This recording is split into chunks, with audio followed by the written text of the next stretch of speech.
Mais aujourd'hui, Mike Moukebaye sera libre dans quelques heures. Oui. Mike Moukebaye va continuer son combat. Nous allons continuer le combat. Nous voulons réellement que le peuple congolais puisse avoir saut de mouton, il y a Upen, na saut de bouton, il y a Kimbuta. Wana baroba nango na sima baboya na ndenge toyoki baboyinde bakanga lisusu batol et créer lisusu embouteillage. To sengi na bango na basilisa na ba chantier oyo e bandi nanu. Ce que Silinde va fongoli ba chantier à Upen, ya Sendwe na ya Kimbo. Mutabiangi yo. Oyoki lokalo. Nzamba bengi yo. Soki nzamba bengi opeso makoki. Lokola bengaka David, abengaka Néhémie a FCCT ya Bible. Nenga bengaka Néhémie, bayoki lokalo. Ozolana le combat de Moukebaye, la lutte de Moukebaye, la lutte ne remonte pas de nous. La lutte commence depuis Kimbangu. Lumumba, Kasavubu, Tshisekedi, n'a retracé le chemin. Biso Sigotoye, Babilenge. Donc, notre Yebisang, Banzele Zate. Et l'homme n'a bakisa, Wana Baza, Nabeti Boy, Nabundana Bango. Nabundana Bango, Baromi comprendre Mouké. Donc, Gentini, Kebale Gamba Wewa. Au moment où Daniel Safou Liboso Bawewa Nassima. Là, c'est une force, ça n'est pas nécessaire l'opposition pour aider. Bon, Félix Place aux Ali, surtout Sungaba Wewa, on les a moko ba stratégie à 0,1% opposition. On s'appelle ça Chilombo, Kabila, na Kameri. Tout ça qui requête na cour constitutionnelle. Au lieu de 30 jours, cour constitutionnelle est sali sans amine pour na okata likambo. Oh, mi que le BT va à 30 jours. Tout ça qui requête Moussous devant cour de cassation.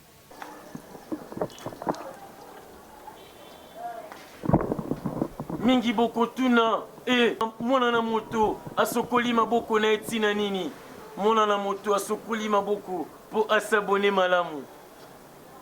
Bo s'abonner bino nyonso na Congo Canal 26 TV ya Mama Béatrice Bukasa bongo boko zaba gagi ya solo boko zaba émission ya kitoko kuna nyonso ezali kaka ngeli ya malamu boko kutango kaka na Congo Canal 26 TV ya ngonga mobikisi na sengi na bino nyonso.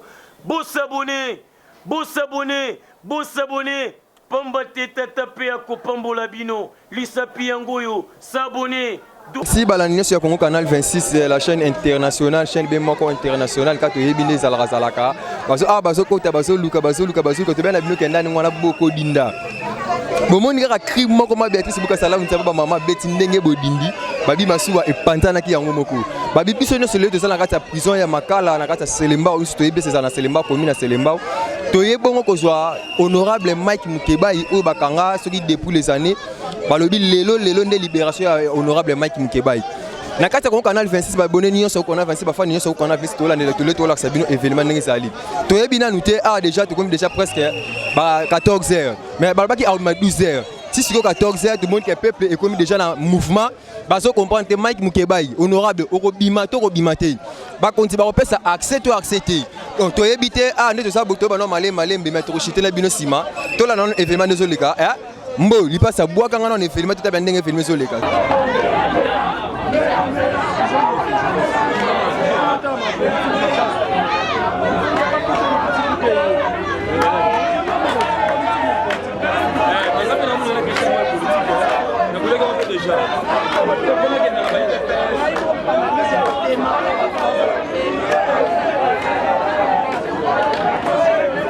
Na bango na poto juge ezalaka incapable ya ko kanga batato bayiba batato baboma bazolala bapongi. Alors biso tant que activiste to komema Mike Moukebaye mokolo ya le 15 mars to kokende kotika une assemblée provinciale. Mike Moukebaye a siégé. Mike Moukebaye a vanda ba action kalate zozonga. Bakanisa ki kwa ba bomi Mike Moukebaye. Ngana benga ka Mike Moukebaye aza soso batia na kati na sambeto. Sosa to tia na sambeto ko polate. Le contrat ko tazala lisusu bien protégé. Balinga te to bike no ba vandisi biso bazela batu balemba batu bakolemba te. Toza lisusu ebele to nga kutu bwena komaki depuis 9h balobaki 11h. Tozo mona to benga nani boye téléphone ekangi papoza lokuta. soki boboyi tokokota biso nyonso na prison tokobimisa Mike Mukebai oyo aza eli na biso soda ya peuple congolais nayebi ke no batata ya IDPS batata ya FCC tosengaki libala ekabwa na boboyaki Mike Mukebai azoya soki bino bokoki te Mike Mukebai Godin Poi ero aza azobanga Godin Poi ero ozotanga verse tokoleka na Mike Mukebai bandal bokomona biso avec forme. Bon ngai komona ngalema na vai na pigeon bon na na prison awa parce que mutu mo bakangaka illégalement comme toki abima lelo yango toye ko soutenir ye pendant kazaki na prison tozo soutenir ye yango moni ke na longoli makonanga pona ya kotela libération na ye penza na misu na mona yango bon ngala na mona lingwa la te ngala za mona bumbwa wa mais tellement Mukebai na landake mingi na ba proposer na sepela nango na yende pona mona libération na ye na misu so de moutons on est à biloko ezolalisa Congo. Vous comprenez? Tous na so na ba so de moutons te ba mitu na olega te so de moutons oui mais façon ba memeli so de moutons on est à désordre. Il fallait ba bandela programme il fallait salama moko sima muninga basali moko esili ba bandeli ba yeko sala su moko mais na minuto ba panzi ba so de moutons boye siko to sawa toyoka ke le 30 dans décembre au cadeau on les va passer so cadeau ya kolia ba on va passer so cadeau ya so de moutons to moni yango pete maman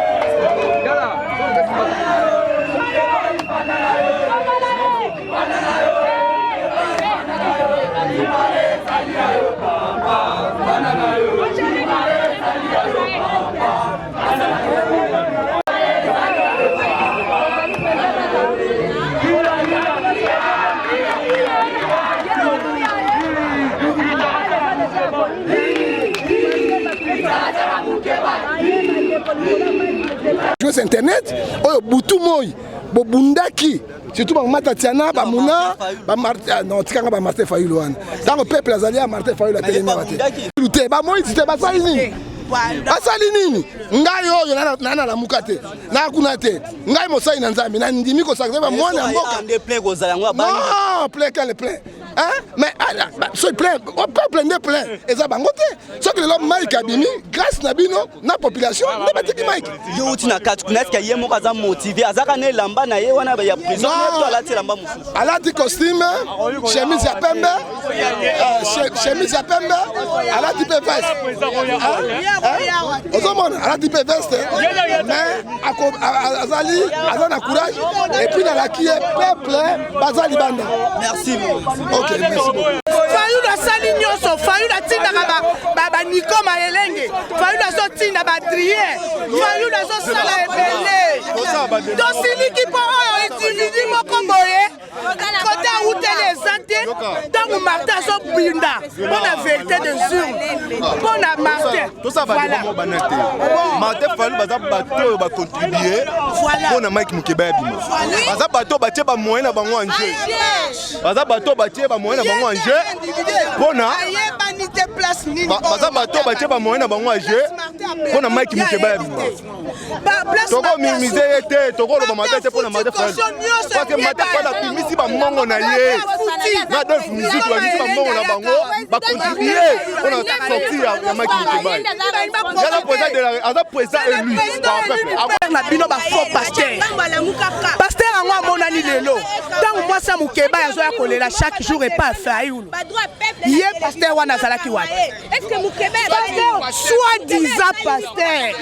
Soi-disant. Lomi na pokwa. Tolongwe na kacha faden na partir ya ba 2h du matin. Papa Luka ndenge nini Fayulu apesa mbongo baya kofuta caution ba bimisa Mukebai na kacha prison.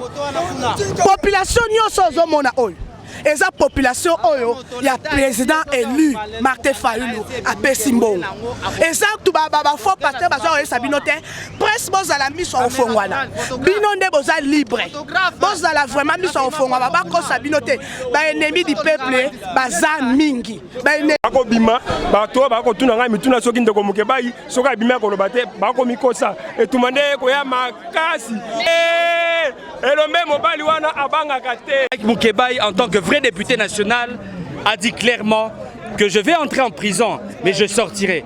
Et aujourd'hui, nous disons tous victoire et nous levons tous les bras pour Mike Moukebaye. Que vive Mike Moukebaye! Que vive Mike Moukebaye! Merci beaucoup, merci beaucoup. Mais aujourd'hui, Mike Moukebaye sera libre dans quelques heures. Mike Moukebaye va continuer son combat. Nous allons continuer le combat. Nous voulons réellement que le peuple congolais puisse avoir un vrai changement. Tolingi Congo maman nangai échanger. Naoti mama yemo par exemple. Tala l'hôpital de mama yemo. Ezangi na groupe électrogène. Bana mike bazo kufa na kata ba couveuse po groupe électrogène ezalité. Mais bato bazo iba mbongo à l'état congolais bazali banda. Tokelaki na mama chantier à saut de mouton. On appelle sous corruption et salami sous ebelé. Mais au monde abato na ba kangamati. Mais bazo préféré bakanga mutuloko la Mike Moukebaye au azoko de la peuple congolais. Mais te le dis clairement, Mike Moukebaye Bima, nous allons continuer ce combat ensemble jusqu'à ce que ce pays change. Te le dis ça tout boy. Au moni peuple Congo oyo, ezaya famille Morote Kingani. Ce Congo nous appartient tous et nous avons le droit de défendre ce Congo. Voilà. Merci beaucoup. Pour la société honorable Arobima, pour la peuple, tous on a sur des moutons. Toyebi que Namboka na biso justice ezalaka pe mabe. Mais nous tous opesa bango confiance. Tous la Mike Moukebaye Abima Kalamingité. En tout cas, bazo sala ba démarche d'un niveau, il y a ba parquet.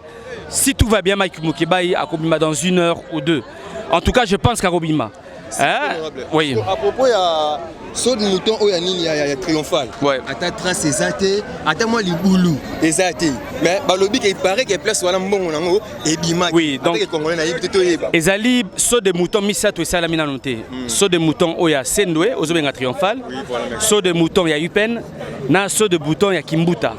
Wana baroba nango na sima baboya na ndenge toyoki baboyinde bakanga lisusu batol et créer lisusu embouteillage to sengi na bango nanu basilisa nanu ba chantier oyo e bandi nanu soki silinde ba fongoli ba chantier ya Upen ya Sendwe na ya Kimbuta. Voilà, mais pour le moment pe maramango ya ceux de moutons et qui bien sûr na niveau ya parquet poto ye baba nani balie mbongo ya ba ceux de moutons. Mais je l'espère. Totala. Tous à la mboka morote ozokanga ba innocent lokola Mike Moukebaye eza mboka soni. Ozomona. Ndeko na ngai mboka oyo il faut échanger. Barokanga biso to continuer kaka koloba ti Congo oyo et kokoma réellement République démocratique du Congo. Moukebaye est libéré. Vous le verrez d'ici là dans quelques minutes. Pour la peuple c'est une vocation. Ezali nzambe mutabiangi yo. Oyoki lokalo. Nzamba bengi yo. Soki nzamba bengi okopeso makoki. Lokola bengaka David, abengaka Néhémie, Néhémie a fait c'était la Bible. Nenga bengaka Néhémie, bayoki lokalo. Ozolana le combat de Moukebaye, la lutte de Moukebaye, la lutte ne remonte pas de nous. La lutte commence depuis Kimbangu, Lumumba, Kasavubu, Tshisekedi. Na retracé le chemin. Biso sigotoye babilenge. Donc notre élite est utikuna. Tokotika liti ndengeni. Et comme sengo na biso. Parce que totiki liti, peuple a bengani biso na planète. Yo monite peuple a bengana bato. Ti balazap.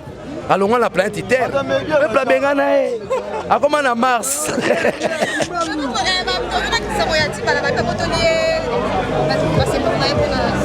Voilà tout bien, na ki pa ngoto. C'est so ba botole bien. Bien te. Dans un état normal, un premier ministre honoraire, beaucoup de passeports. C'est pourquoi nous nous battons, qu'on arrive à construire un état normal, un état réel. Ça, c'est pas un état, c'est un état fictif. Dans ce sens que les lois ne sont pas respectées. Si nous étions dans un état réel, Jantini Ngobila, l'homme de Yumbi, n'allait pas nommer les Broukoumès. Si nous étions dans un état normal, l'Assemblée délibérante, dont Chaporte et Godin Poyi, aurait évalué l'opération Kinibopeto. Moni Kinibopeto wana. Ezaba cop. Tozoe bate yoka. Alingo me mabiso na nemo loyenge wa suspend ba Broukoumès. Té babenga ngo risque politique. C'est-à-dire quoi? A échoué tellement argument zate a suspendre ba Broukoumès. Ya eso rocha propriété service d'hygiène ko ça na $10,000. Tala moni mamba ba Broukoumès. Ba Broukoumès bazo zonga. Nous allons mener une action avec les Broukoumès suspendus d'ici là pour la réhabilitation à Bango. to suki ça est naza déjà en contact na ba burgomestre pour biso to bana misala na biso ndeti na ngaba fona bana misala je dois être accompagné de mon burgomestre yena na bandara la mungi na tongo non la ndena likamu j'observe je constate je suis pas censé seulement parce que ministre a peut dénoncer makambo ça les ébélés makambo yo solo baba passeport ministre là na ville à Kinshasa ndenge ezokunda mambula soki beti biso nyonso tokoti na bana nini eleki yebisanga banzele zate elo mona ngana bakisa wana baza na beti boy na bundana bango bakomi ko comprendre muke donc Gentini ke bale kamba bawewa au mona Daniel Safu liboso bawewa na sima là c'est une force à ne pas négliger baza batu na bundana bango bawewa bazobokola bana bazofuta bandaku pona nini bino bopesi batu misala te soki biso tozi pouvoir kiwewe esila tunanga question journaliste so boza maile esila ndeni voilà je vous donne des questions aujourd'hui nous avons le pouvoir avec Kumbaki Martin Fayulu to Moïse Katumbi to Jean-Pierre Mbemba poto si ça bawewa c'est simple mamsuiz mama bomba metomo ebisa binoka ba retricher ezelo mukie 10 milliards na miba tu investis 10 milliards na pesi Félix Plan na kabeli Félix bon na mboka na lobakaka na aider pour ba bito sur l'opposition ko aider bon Félix Place ozali toto sunga bawewa on est à moko ba stratégie à 0,1% opposition. Ce qui biso du pouvoir 10 milliards na miba, ça veut dire que miba est commis en action. Ba jeune ozomona ba weya ba okena bango. Ba tiki akabelo ko moto. Bon ndeti nanu ba sali mamba ote na Gentini Ngobila. Chelanga caméra. Ba moto oti yumbi amona opposition na Kinshasa zate. Gentini Ngobila. O eza message nazo pesa yo. Peut-être des asuka yo moko na malembe longola likambo $500 na yo pour na bawewa tala bato ba diriger mboka sans vision dans un pays où il y a plus la famille de base dans un pays où il y a pas l'emploi même ipero zoka bazo benda ba fonctionnaire non c'est kabato na 2021 on sous ba 3 voix 3 voix et mon ancien président du 24 voix chaque commune va passer voix moko Ozolanda bato bazosaka na peuple oto dissous de tokende bomona na bambula bino na moamba amona ma Daniel Safu 350 000 de Ozolanda Gentini ça c'est un message Ngobila pa bino photo benga mno bakomba ba parents na bino pobo yoka mamto oloba Ngobila basolo bi Gentini ozoyoka te Ngobila obandi na berer on nommé ba bourgmestre kaka yo Ngobila obandi ko suspendre bango kaka yo Ngobila oye tika ba commentaire busu ba psimena oza rope muta kote mususu o yo mkalamuka petina yo mona onirega munya muleke te baba ndeko na biso bazui moni babeda chou aza congolais bi babeda chou aza congolais azo nationalité bazé belé ba libanais baza bazwa mais baza ba congolais pour mabele zate pour invoquer kokoni ndetinga bonne nazo mona ma kolongulu je suis en communication avec mes ancêtres mabelo ezangai nalata datika la boemo batu ba barater pona beni bata beni nakoma munande na bia Ngobila tika makamba bawewa pour mona ngali boso makolongulu bawewa na sima okokima balongole ba immunité là où il devait être soutenu défendu par Godin Poy mais la mafia politique a fait que Assemblée délibérante est lâchée. Assemblée délibérante est péché par rapport au règlement d'ordre intérieur. Monique Congo pesa ba député Mayele. Ba député ne sont pas bazobate. Comme sous ancien député. Tu été député honoraire. Pas le ancien député. Je te réponds. Tomo Kabila bango ezali kambo amutu, ezali kambo amutu, ezali kambo amutu. Eza moko. Il y a ce qu'on appelle les services d'hygiène. C'est ça que nous devons mettre en place. Avec les services d'hygiène, il y a possibilité de résoudre les salubrité dans la ville à Kinshasa. Gentini a triché. Autriche yango. Tala ba kolo kino bazali. Ba teke umbo ba diriger ville lobby. Daniel Safou gouverneur ya ville Kinshasa na service d'hygiène. Yes ikoyo na Yumbi yoka na place à outil. Basala ka ba opération. Non, il y a une nette différence entre l'opération et un service. Ayeli bisoka mamba Yumbi kuna. Yoka combo. Opération Kinibopeto. Ça sent les armes. Opération. Ça sent les copes. Yoka mo, yoka combo. Parce que moutou sol ngo zoye. Faut qu'on lande dans le langage na ye. Wittgenstein. À lobby, hein? Les langages, c'est les liens de la monstration de l'homme. L'homme se dévoile par son langage. Les langages, c'est l'homme. Les langages, c'est le véhicule de la pensée. C'est par les langages qu'on peut véhiculer notre pensée. Et maintenant, revenons maintenant dans la technique langagère. Opération Kinibopeto. Yoka, opération. Ça sent les copes. Batabakop. Batabakop bazimboka. Yo moni ba sorte mouton te. Cop. Te peso simba. Yoka zela lekinanga. Kino bo sala musolo mabe. Ngana mo peso matière.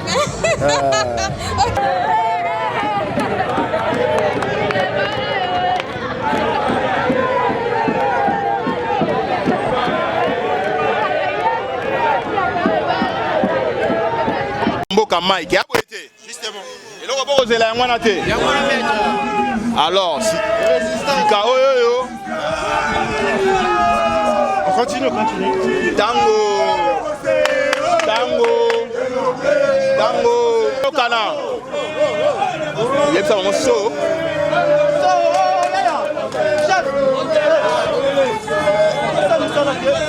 Merci Balandinho sur le canal 26 ou aux amis partout international. L'initiative Mora Mabiatis Bukasala ou Nzamba Bamama. Donc depuis que yaki quand tous na prison makala, depuis que zaki na bino na prison makala, tout ça na prison makala. Nous c'est la gara jusqu'à ce que ba obimisa honorable Mike Mukeba et tout ça, car bana lingwa la tout ça bana nion sur partout à Congo ou ba outai par-ci par-là, ba pour le soutenir honorable la bon Mike Mukeba. Bon, to éviter depuis que commencer net nga des amana commencer depuis 8h. Babaki à 12h, de 8h à 12h, mais à déjà presque 15h à 16h. Bon, tu éviter, sauf que c'est la 17h à 18h. Pour te dire que na Congo na wana ba service aussi là à partir 17h, 18h drapeau kiti. Mais jusqu'à maintenant on comprendre était ba le ben surtout na état des droits. Bon, état des droits au président Félix Prométhée Bisso. Tu éviter. Ba honorable Mike Mutebai, c'est un honorable élu, député élu. Mais dossier de ce qu'on prend était dossier na yaka lelo lobby. Donc c'est la troisième journée. Depuis Prométhée tout le monde a réaction malongati. Mais biso take ba lobby te ba pandwa te ba panti sango ya solo. To zela kaka jusqu'à ce que ndi ba kolobana biso soit boso nga bandaku makambo événement erraté. Bon, to éviter et que raté to raté te. Nous en avons toujours tout na to so diongo la to na liste sur ya Congo canal 26 TV la chaîne internationale. Plus à Makala. Totalement inacceptable. Nous nous demandons, nous sommes dans quel pays? Pourquoi est-ce qu'on doit faire traîner le dossier de Mike? La Cour a donné raison à Mike. La justice congolaise a dit clairement que Mike a été arrêté injustement et qu'il devait être libre. Mais de quel droit ce juge peut se permettre, comme ça, délibérément de lui-même, parce qu'il ne le veut pas, de ne pas signer les documents et de permettre à ce que Mike puisse passer une autre nuit en prison. Totalement inacceptable. Voilà, donc nous sommes avec les amis. Comme les avocats sont toujours à la cour parce qu'on nous a dit que la plénière de la cour continue, nous avons pris la décision de descendre sur place là-bas pour savoir ce qui se passe exactement. Pourquoi on doit continuer à torturer Mike de la sorte? Déjà, la Cour lui a donné raison dans toutes les affaires, toutes les accusations qu'on avait retenues contre lui. La Cour a débouté tout. Il a donné raison à Mike. Mais pourquoi on doit continuer à le garder en prison? Pourquoi? Donc, nous comprenons que il était vraiment un prisonnier politique. Et maintenant, comme la pression populaire a fait qu'aujourd'hui, il puisse finalement recouvrer la liberté, maintenant on veut démontrer à qui veut droit que non, monsieur, nous pouvons encore te retarder en prison pour te démontrer que nous sommes puissants et que demain, si tu ressors tu reprends encore ton combat et nous avons le pouvoir de te ramener encore en prison. Ça, c'est une torture morale, c'est inacceptable. De la part d'un juge, c'est totalement inacceptable. J'espère qu'il n'y aura pas outrage après parce qu'il faut que le juge nous dise qu'est-ce qui fait que Mike continue à rester en prison alors qu'il devait simplement signer le document. C'est inacceptable. Et donc, je vais peut-être laisser à Epengue d'élaborer en lingala pour les autres chaînes. Mais après ici, nous descendons à la cour. Comme on nous a informé que, la réunion de la cour continue, nous allons nous-mêmes nous rendre compte de ce qui se passe exactement là-bas. Merci. Ce qui bomoni biso lelo awa na prison à Makala, ezali po ete toyaki koyamba moko na biso, communicateur à la Mouka d'abord, conseiller spécial en matière de communication à coordonnateur à la Mouka Adolphe Mozito, et moko yaba combattant pour na triomphe et la vérité. Député provincial Mike Mukebai. Webete bamokanga kie esalia wa sanza non mitano presque.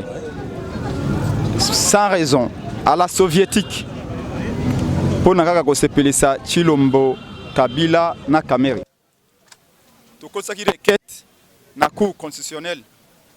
Au lieu de 30 jours, cour constitutionnel et sali sans amine pour na kokata likambo o mibeko elobete ba kokata yango da 30 jours to kosa ki requête mosus devant cour de cassation ba yango requête à contestation et à jugement avant du droit il y a cour d'appel wana pe tozeli sanza mitano mais balobi vaut mieux tard que jamais cour aye kokata likambo balobi Mike abima na boloko Mayema Sogodem pour Yalobaki contre Mike Ezali Lokuta. Ndesikawa Mike Esengaga bima depuis samedi. Kou elobie tete lokola stylo ya l'état ebimi esengeli moi amende mokebabe yango frais de justice. Basengi $1,800. Tata mokonze ko le Congo Martin Fayulu. Coordonnateur à la Mouka Adolphe Mozito Bache loboko na libenga ba mesi mpata to futi yango epa bavoka. Etikalaki obe mokoloto ya Zuzi, rapporteur ya cour.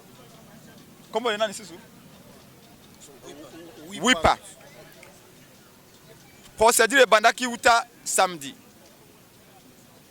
Le lundi est continué. Le lo mokolo ya mardi. 3 jours. 3 jours mikolo misato. Pona kozwa mokoloto. Motuna na kotuna bino. Pona kotia mokoloto na papier na mokanda. Signature, c'est un micro boni, minute boni. Donc, tu veux comprendre que quand chat na kinga kati ba bengi zuzi yewana. Balobi Mike ali monokomolai. Aba moto ke pela na Congo, soko libéré Mike lo na lombango mbango mabu makosobele. Makambe ke beba. Donc, esengeli ko retarder ba échéance. Ba bengi ango ezali manœuvre dilatoire. Peut-être Bakissi et ali peut manœuvre politique. Pour Mike Azali molobeli ya peuple. Donc tolobi boy. To kolonga awa to kende biso ba cadre to ko tuna lenge ni pa ba biso to kolala awa. Mais to ko tia sécurité na bino en péril te. Ba na Congo ba so bayaki awa lelo. To remercier bino nyoso. To zwanzela to zonga na ndako. Lobi tongo to alibiso banso awa. Soke sengeli ba leader ya la Mouka awa lobi bakoye awa. Lobi awa utule ko matamakala makotika. Tokozonga lobi te soki Mike abimite.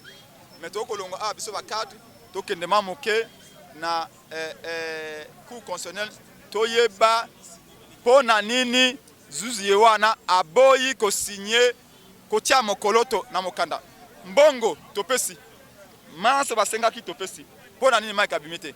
Donc nous sommes convaincus que yali continuité to le bagana bino mikonyo so yali continuité régime akabila kaka lolenge boende sala maka pona ba moki à l'époque ba chaloupe à l'époque ezali pona ko nyokola Mike ko entendre psychologiquement et moralement. Donc bana Congo banso bayaki merci na bino tozonga na ndako lobby déjà awa 9h tozali biso banso awa po directeur à prison donc adria uti koloba auti kolokenda alobi directeur à plusieurs lobby boy. Papa et Penge de quoi Adrien peut en sous na problème na binoté. Ngai na banda ko zela se baye la ngai notification. Notification zaka so pe 3 mots. Na mon koloto. Mais baye lingate. Mana bimisa Mike etalité Mike akoma tina porte awa. Bazongisie tina 4 et que ça est le côté. To pona ko bunda pona Congo. To ebete to konyoka mapona Congo. Mais suka na Chilombo na Kabila to ko tia bango libanda pete bango nyoso motazaki mandat peuplealité.